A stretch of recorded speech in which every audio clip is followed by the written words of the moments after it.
ఓం నమ శివాయ, ఓం శక్తి సదాశివం. చాలా మంది ఇక్కడికి అమ్మవారి కాడకు రావడం జరుగుతుంది, మమ్మల్ని కలుస్తున్నారు. మా గొర్రెలు చనిపోతున్నాయి, మా మేకలు చనిపోతున్నాయి, మా ఆవులు చనిపోతున్నాయి, దానికి ఏదైనా పరిష్కారం ఉంటే చెప్పండి గురువు గారు అని చెప్పడం జరుగుతుంది.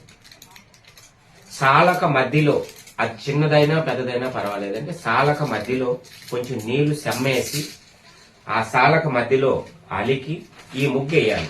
నేను పేపర్లో ఏదైతే చూపిస్తున్నానో ఈ ముగ్గు అనేది వేసిన వెడల ఆ గోశాలలో ఎలాంటి అపయములు జీవాలకి కలగదు, ఎలాంటి సావు భయప్రీతులు అనేవి ఉండవు.